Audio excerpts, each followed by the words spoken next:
C ಎಮ್ಗೆ ಸ್ವಲ್ಪ ಹುಷಾರಿಲ್ಲ.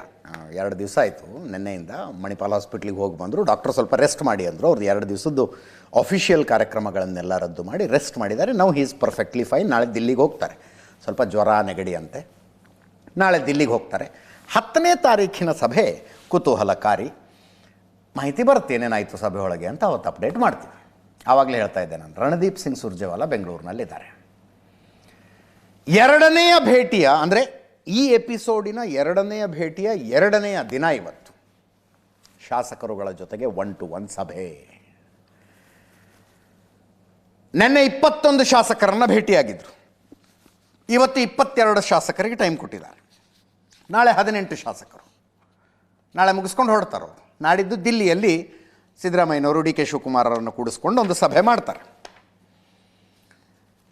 ಲಿಸ್ಟೇ ಇದೆ ಇವತ್ತು ಯಾರ್ಯಾರು 22 ಶಾಸಕರನ್ನ ಭೇಟಿಯಾದರು ಅಂತ.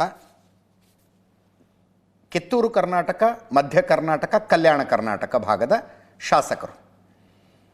ಟೋಟಲ್ 62 ಶಾಸಕರನ್ನ ಈ ಭೇಟಿಯಲ್ಲಿ 1-to-1 ಮಾತಾಡಿಸ್ತಾರೆ. ಈ ಭೇಟಿಯಲ್ಲಿ ಲಾಸ್ಟ್ ಟೈಮ್ ಬಂದಾಗ 3 ದಿವಸ ಇದ್ದರು, 42 ಶಾಸಕರನ್ನು ಮಾತಾಡಿಸಿದ್ರು.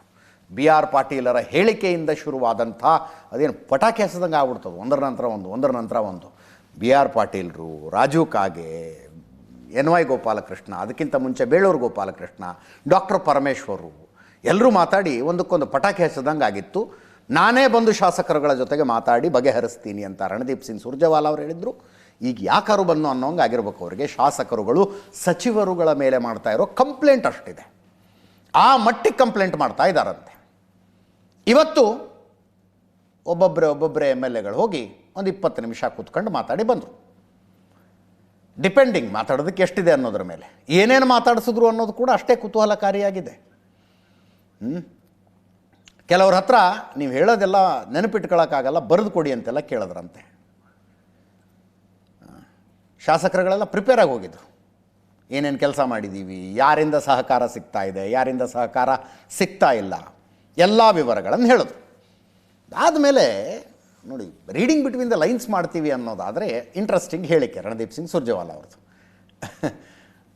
ಬಸವರಾಜ ರಾಯರೆಡ್ಡಿ ಅವರು ಹೋಗ್ತಿದ್ದಾರೆ ನೋಡಿ. ಅವರು ನಿನ್ನೆ ಅವರು ಕೊಟ್ಟ ಹೇಳಿಕೆ ರಾಜ್ಯದಾದ್ಯಂತ ಚರ್ಚೆ. ಅವರ ಕ್ಷೇತ್ರದ ಕಾರ್ಯಕ್ರಮವೊಂದರಲ್ಲಿ ಗ್ರಾಮೀಣ ರಸ್ತೆ ಮಾಡಿಕೊಡಿ ಅಂತ ಕೇಳಿದ್ದಕ್ಕೆ ಒಬ್ಬ ರೈತ ಅಕ್ಕಿ ಏನು ಬೇಡ, ಗ್ಯಾರಂಟಿ ಯೋಜನೆಗಳು ಬೇಡ ಅಂತ ಬರೆದು ಕೊಡು, ಆವಾಗ ನಮಗೆ ಗ್ರಾಮೀಣ ರಸ್ತೆ ಮಾಡೋಕ್ಕಾಗೋದು ಅಂತ ಹೇಳಿದರು. ಆಮೇಲೆ ಅವರೇ ಸ್ಪಷ್ಟೀಕರಣ ಕೊಟ್ಟರು, ನಾ ಏನೋ ಹೇಳಿರ್ತೀನಿ, ಎಲ್ಲನೂ ಸೀರಿಯಸ್ ಆಗಿ ತಗೋಬೇಡಿ ಅಂತಂದರು. ಅವರು ಭೇಟಿ ಮಾಡಿದ್ರು ಇವತ್ತು ಯಲಬುರ್ಗದ ಶಾಸಕರು. ಇದನ್ನು ಹೇಳ್ತಿದ್ನಲ್ಲ, ರೀಡಿಂಗ್ ಬಿಟ್ವೀನ್ ದ ಲೈನ್ ಮಾಡೋದಾದರೆ ಅಂತ. ಲಾಸ್ಟ್ ಟೈಮು ಕ್ಯಾಟಗರಿಕಲಿ ಹೇಳಿದ್ರು ರಣದೀಪ್ ಸಿಂಗ್ ಸುರ್ಜೇವಾಲಾ, ನಾಯಕತ್ವ ಬದಲಾವಣೆಯ ಪ್ರಶ್ನೆನೇ ಇಲ್ಲ, ಇವೆಲ್ಲ ಮಾಧ್ಯಮಗಳ ಸೃಷ್ಟಿ. ಅದರ ಅರ್ಥ ಏನು? ಸಿದ್ದರಾಮಯ್ಯನವರು 5 ವರ್ಷ ಮುಖ್ಯಮಂತ್ರಿ ಆಗಿರ್ತಾರೆ ಅಂತ. ರಣದೀಪ್ ಸಿಂಗ್ ಸುರ್ಜೇವಾಲಾ ಬೆಂಗಳೂರಿನಲ್ಲಿದ್ದರು. AICC ಅಧ್ಯಕ್ಷ ಮಲ್ಲಿಕಾರ್ಜುನ ಖರ್ಗೆ ಅವರು ಇಲ್ಲೇ ಇದ್ದರು. ಮಲ್ಲಿಕಾರ್ಜುನ ಖರ್ಗೆ ಅವರು ಏನು ಹೇಳಿದ್ರು? ರಣದೀಪ್ ಸಿಂಗ್ ಸುರ್ಜೇವಾಲಾ ಬಂದಿದ್ದಾರೆ, ಶಾಸಕರುಗಳನ್ನು ಮಾತನಾಡಿ ಅಭಿಪ್ರಾಯ ತೆಗೆದುಕೊಳ್ತಾ ಇದ್ದಾರೆ, ಅವರು ರಿಪೋರ್ಟ್ ಕೊಡಲಿ, ಆಮೇಲೆ ನೋಡೋಣ. ನಾಯಕತ್ವ ಬದಲಾವಣೆಯನ್ನು ಹೈಕಮಾಂಡ್ ನಿರ್ಧಾರ ಮಾಡುತ್ತೆ. AICC ಅಧ್ಯಕ್ಷರ ಹೇಳಿಕೆ ಇದು. AICC ಅಧ್ಯಕ್ಷರ ಹೇಳಿಕೆ. ರಣದೀಪ್ ಸಿಂಗ್ ಸುರ್ಜೇವಾಲಾ ನಾಯಕತ್ವ ಬದಲಾವಣೆಯ ಪ್ರಶ್ನೆನೇ ಇಲ್ಲ ಅಂದಿದ್ರು.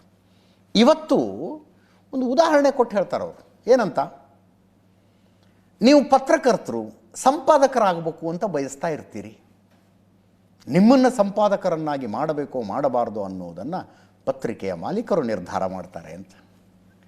ಪತ್ರಿಕೆಯ ಮಾಲೀಕರು ನಿರ್ಧಾರ ಮಾಡ್ತಾರೆ.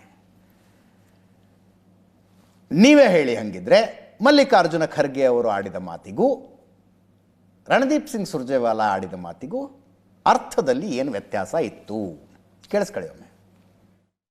So for government work and for pleading our case before Government of India, they often travel to Delhi, and they should be travelling and trying to persuade with all our might the Government of India to not discriminate against and not give stepmotherly people treatment to people of Karnataka.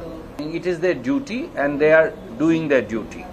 As far as leadership issues are concerned, I spoke to you last week along with the PCC president, who is also Deputy Chief Minister.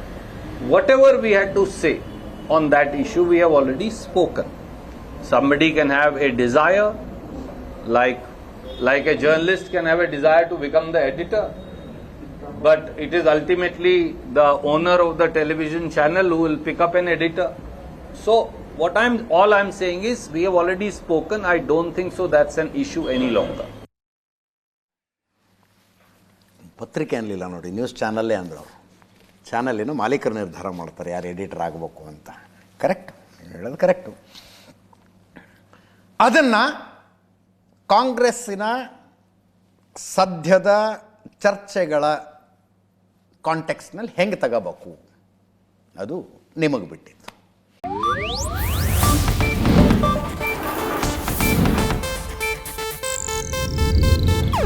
ಇದು Asianet news network ಪ್ರಸ್ತುತಿ.